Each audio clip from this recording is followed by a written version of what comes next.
in his government, former aides and party donors in his resignation honours list. Each Prime Minister is entitled to recognise those who have served under them, but he is the first to do so since Sir John Major did so. Is Cameron's list of names a fair reward to loyal public servants as a recognition of fidelity, faithfulness, dutiful service, or is it cronyism at its worst? Let's talk about this now with a former advisor to Ed Miliband, chief leader writer at The Observer, Sonia Sodha, and Conservative MP Sir Desmond Swayne, who was knighted for political service in the New Year's honours list. Very good morning to both of you. Sonia, to start with you, if you were writing a leader about this, would you be excoriating David Cameron? Has he done wrong?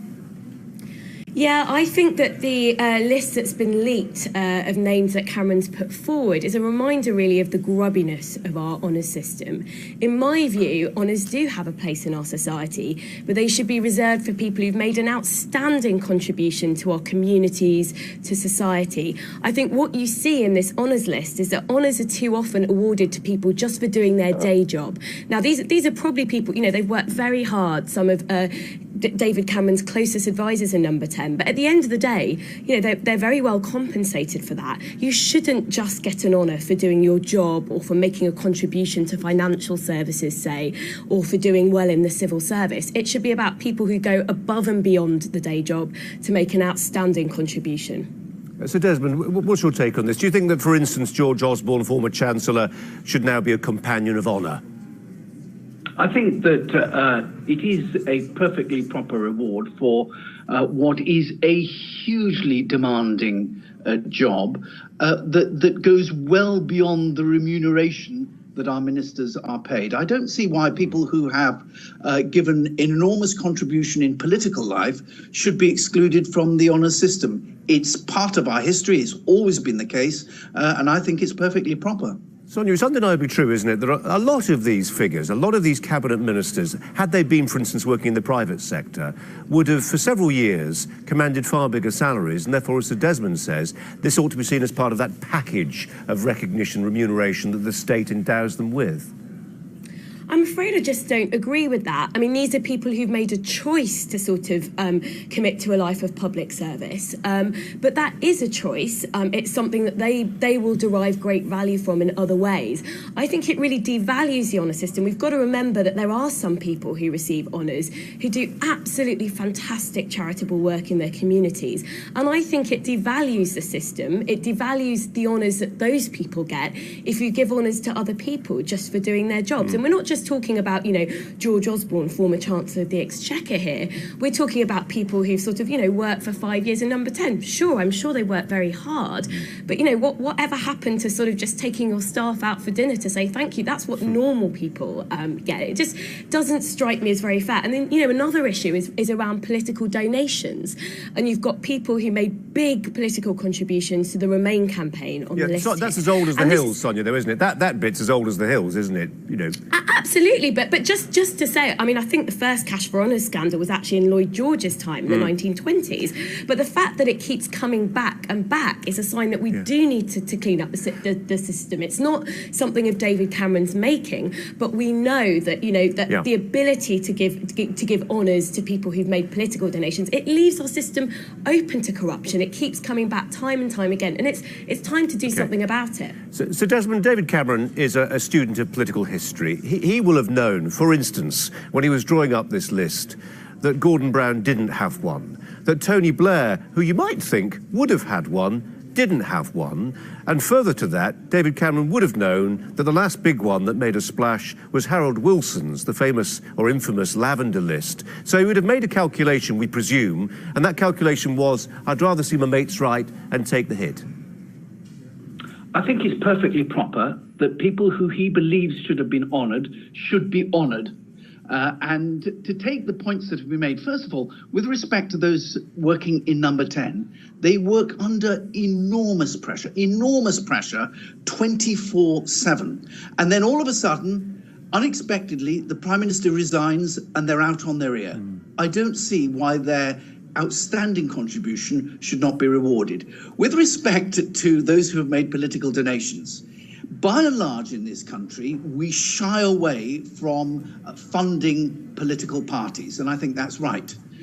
But why should those people, those individuals who step forward and fund campaigns and fund political parties, be excluded from the honours system for performing that public service? I just don't see the problem. Sonia Sodha, sorry, go on.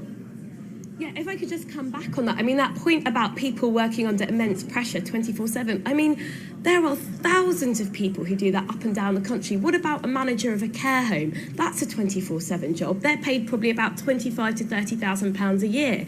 The idea that people in number 10 are the only people working 24/7 in highly pressurised environment is, I think, just frankly quite insulting. Of course they work hard. Of course many of them will do a good job, but that's part of the job. They are compensated for that. They get kudos for what they do. They don't deserve an honour just for doing the day job. I mean, the kudos point's interesting, Sir Desmond, isn't it? I mean, I know people, people who've worked in Downing Street. Some of them never tire of reminding you they used to work in Downing Street. That might be its own reward. Well, I used to work in Downing Street. But the reality is that I think that the point that I would make is that because we've all of a sudden got this long list all at once, it's engendered controversy. But remember, the Prime Minister would ordinarily have expected to have been there until 2020. And now all of a sudden, under the circumstances after the referendum, he's had to resign. And all those debts of honour, if you like, that he's built up suddenly have to be discharged at once, or he will lose the power to deliver. And I think that we just have to accept that that's the case and get over it. I mean, there's always something. Every honours list provokes a measure of controversy. There are names that warm our hearts, and there are names that send us into an apoplectic rage.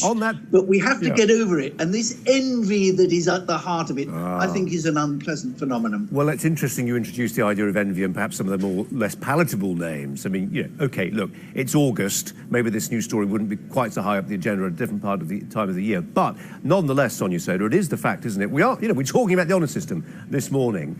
And it still is a very powerful currency. Look at Sir Philip Green. Look at the row that's been dominating about whether he was right to get one. Is it right to take one away from somebody for alleged misdeeds later after they've been awarded one? It's still a powerful currency. It still gets us talking and thinking.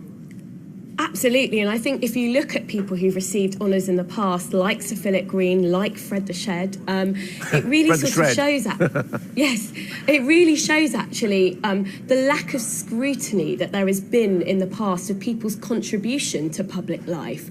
And I think it shows actually how much the system is crying out for reform. Those are people who essentially got honours for doing their jobs, for making a lot of money in the financial sector or in the business sector.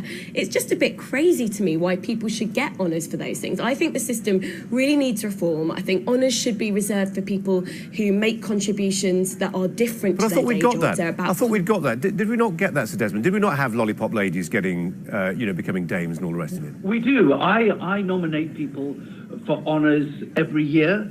And sometimes I'm delighted that they get them. Sometimes I'm mildly surprised that they haven't. But we do have a proper system. Largely it goes through the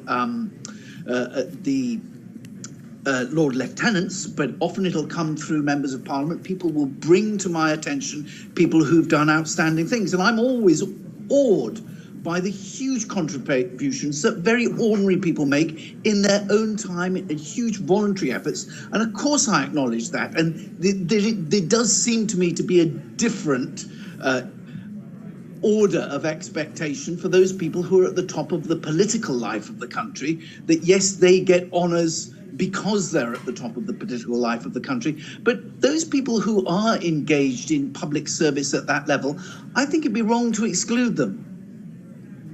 Sonia, it's not a done deal, this, is it? We keep labouring the point. It's a draft list. It may be that Theresa May, for instance, who surprised us all last week by calling in the EDF deal, might do the same here.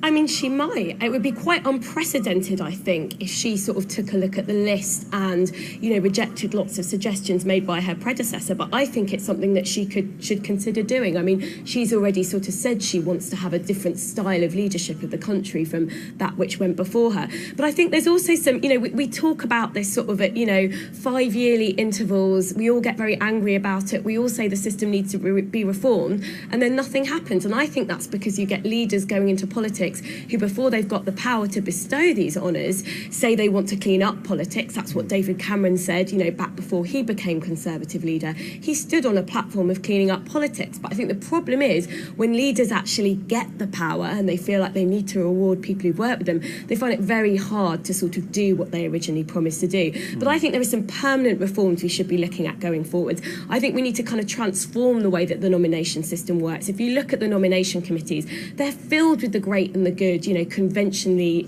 defined, you know, mostly people over 60, very little ethnic diversity, not enough gender diversity. I think we should kind of democratise our honours system and, you know, give normal people in communities more of a role in saying who gets honours. I just wonder, really, Sir Desmond, whether it's changed your life having a knighthood. Does it make a big difference? Well, I hadn't noticed. But I certainly was surprised and delighted and indeed honoured to receive it. But I just reject this notion that somehow there's something dirty about this demanding reform. I just don't see it that way. And the fact is that, and with respect to whether the present Prime Minister can review this list, I simply don't know. I don't have the knowledge of what the process is, but certainly it does go through a scrutiny process. That's why it's taking so long. I don't quite know what the details of that scrutiny process is. I certainly know that with respect to birthday honours and New Year's honours, the political honours go through a